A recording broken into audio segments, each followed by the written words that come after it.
Hello, welcome back to my channel. It's James here. I hope you're doing okay. I know it's been a little while. I sort of got into a little bit of a posting quite regularly phase, and then I passed out of that, and I've had about a week maybe 2 weeks where I haven't posted anything. Time just blurs together at this point. I have no idea where I am, who I am, what I'm doing, or anything. So I'm back for now, and we're going to do something very, very simple, very sweet, very nice, because I don't know what else to do, and I just want to sort of take it a little bit easy. I'm not stressing, not that I normally do groundbreaking videos anyway, but yeah, it's just going to be nice and simple, something I've done before, a little bit of a planty interlude in our existences at the moment, and yeah, let's do this. Okay, so I'm just going to go through a little bit of a growth update with everyone today. Obviously, at this time of year, literally everything is exploding with growth. This is such an amazing time of year to grow plants indoors and outdoors. All sorts of things are happening everywhere. Anyway, I have 6 plants here that I'm going to go through. They're not like, there's no particular reason why I chose them today, apart from they jumped out at me with growth I've been admiring over the past few days. And all of them I'm very excited about. So let's do this. Let's do the plants. Right, number 1, let's start with the non-arrowroot. Is it the only non-arrowroot? Yes, it is. Obviously, most of these are arrowroots, of course. So, non-arrowroot is my Hoya mitrata. All of my Hoya are doing a huge amount of growth at the moment, which is just super, super fun.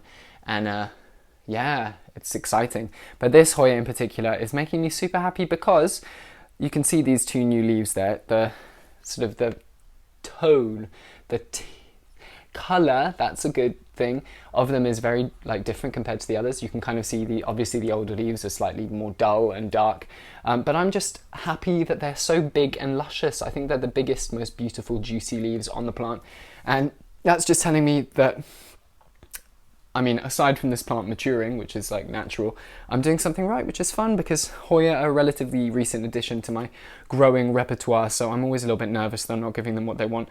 And oh, they're just gorgeous. Look at that new leaf with the splashes all over it. It's beautiful.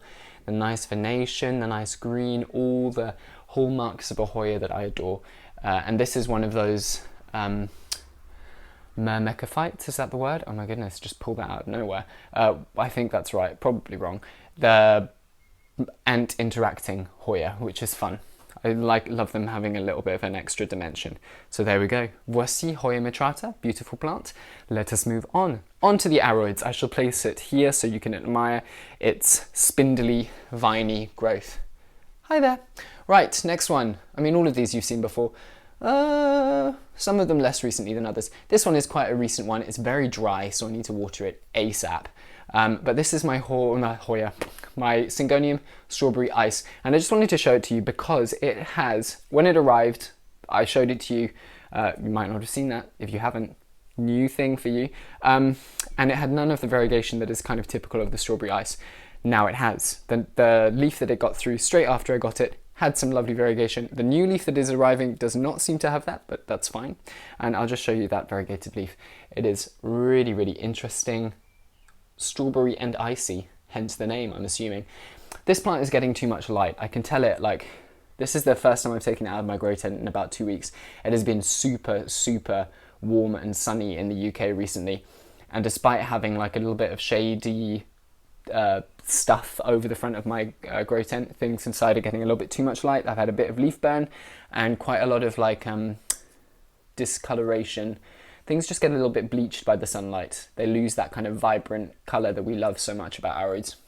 So I will probably now pull this a little bit further back from the window and put some of the ones that enjoy that a little bit more to the front. My billet, however, is just absolutely thriving in super bright light. It's put out, I'll show you in another video, but probably its new leaf is probably about the length of my forearm, which is the biggest it's got so far. And that's great. I'm appreciating that. You're not going to see that plant now. That was strawberry ice. I just thought it was fun to show you that little bit of variegation that has come through. This next one, also variegated. There are only 2 variegated plants here, the rest are not. But this is one that's a little bit of a sad story. It's growing, which is why it's in the growth update, but it's growing in a frustrating way. So this is another strawberry, Syngonium, Philodendron, I'm just going to keep doing this. Philodendron strawberry shake, which is Erebescens variegated. And it's beautiful. appreciating it from afar, just the colours and contrasts and all that kind of stuff, it is gorgeous. But it has got now 2 fully variegated leaves, basically 3, because does that count really as a non-variegated leaf? No, that's like the smallest amount of chlorophyll in the universe. So there's this one which is basically fully variegated, there's this one which is completely variegated, and there's this one which is also completely variegated, although it has some of the green still just because it's a newer leaf. So currently this plant is being kept alive by this leaf and this leaf, which is not really enough. So I'm going to give it one more chance. It will have one more leaf, and then I'll cut it back and right back to these 2 leaves and let it resprout, and hopefully it will have a little more chlorophyll. I expected this. If you saw the first video where I showed this plant, I said this, it was probably going to happen. It's just such a highly variegated plant, which is always a little bit dangerous. Everything's so dry. This is another thing about spring. There is never enough water, never, especially in a hot grow tent. Even though the humidity is so high, things are just drying so fast. Okay, so that's a cool plant, but a little bit annoying, so I will keep you updated on what happens. For now, while it lives, it's beautiful. Isn't that always the case with so many variegated plants? They are gorgeous while they survive. Okay, next. We have 2 Anthurium and 1 Philodendron to finish. Oh, this one is so super fun. You might not be excited, but I'm excited. This is a gorgeous little Anthurium that I've had for a long time. Potentially, where are we? A little bit under a year, quite a long time. And it was not doing super well. So this is Anthurium radicans, and this is the leaf that it came with. This little beautiful bullate, bumpy little leaf, bubbly creature. It has been like that probably for 7-8 months, doing literally nothing. I had it in Ziploc bags, I had it in terrariums, I had it in all sorts of things to try and boost the growth. It was not doing anything. It was doing quite a lot under the moss. You can see, where can you see most easy? So there's a little root there that you can see coming through, and right at the bottom you can see one there, I think. So it was doing stuff under the moss, but it was just not giving me any leaves at all. But now that spring has arrived, this new leaf has appeared, and I could not be more excited about it. It's just amazing, and it's always the same with the plants that you struggle with slightly. When they give you the goods, it's just that bit more exciting. Yeah, amazing. So that I will treasure this plant forever until it is a great big sprawling, crawling Anthurium. So yeah, very much a plant that I would recommend, I think, just because, yeah, the texture of it is wonderful. I would really love luxurians. That is one of the next ones on my list, but I'm not super worried. They're very expensive, and I think for now this kind of ticks that box along with the corrugatum that I have. I sold my bigger plant, but I still have some cuttings, so corrugatum with the spring will also fill that need. Okay, which are we going to do next? Okay, let's leave the philodendron for last. This Anthurium, this next one is just generally such a fun plant. It never gives me any issues, always gives me fabulous growth. You are just such a wonderful plant. I'm just interacting with it now. It is so easy. This is, and definitely one of the most beautiful Anthurium in my collection. This is my Anthurium pallidiflorum. Oh, lordy lord, look at that, it's beautiful. So this new leaf obviously is the new leaf, and it is not even close to being done growing. I always go from the size of the petiole when I'm sort of judging how big a leaf probably will be, and this petiole, so this little stem that links the leaf blade to this thing, is hefty compared to the other ones. So I am confident that this will be a nicely sized leaf. I mean, it's already bigger than both of the others on there. So we are off to a good start, and it's still very flimsy. That means that it's not at all hardened. I'm just going to be careful, make sure we're not tearing it. But yeah, I'm in love with this plant. It's so easy. It just blasted its way through winter, did not care at all.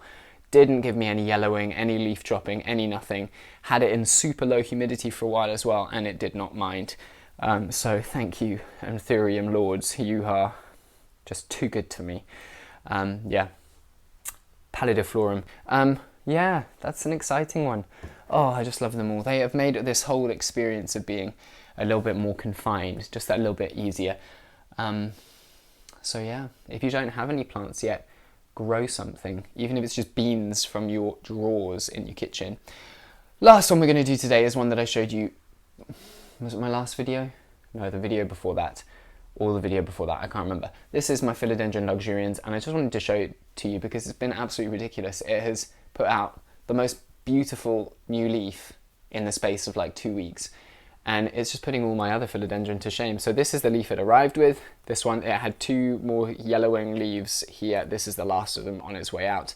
Now it's suddenly got this one. What is that? How did that happen? Look at the size difference. Again, the petiole of this new one is like just so much chunkier than the last one. It is beautiful. It's almost got that red tinge to the back of it. It's not as much as like the El Choco red, but it's beautiful. So textured as well. It's the first time I'm properly looking at it outside of the grow tent. And it's marvellous. I hope it doesn't do too much crisping. I've heard all the difficult things, so I'm a little bit worried, but for now it's beautiful. Oh, it's such an interesting plant as well. Looking at the venation on the leaves, I'll show you in a second, but it's like there is a vein, and then to either side there's kind of this silver fade into the rest of the leaf, and that is just lovely. It gives the whole leaf such an aesthetically wonderful appearance. Yay. So yeah, that is Philodendron luxurians doing happily. New cataphyll already on its way, pushing through some hefty little roots, some adventitious root growth there, and it is a happy plant, I think. Could also do with some water, so everyone here is getting some water. Do not worry, plants, you are getting watered. Anyway, thank you for watching. This is all I have for you today. I'm going to try and do more. I have some exciting plants arriving in the next couple of days, so I will probably do a little haul of all the plants that I have impulsively bought over the last couple of weeks, and that should be fun because I always enjoy doing those. Thank you very much for watching. If you want to see updates on these plants and more, check out my Instagram at slugplants. I will try and do more updating there. Subscribe to this channel, hit the bell icon, and I will see you very soon. Thank you for watching. Goodbye.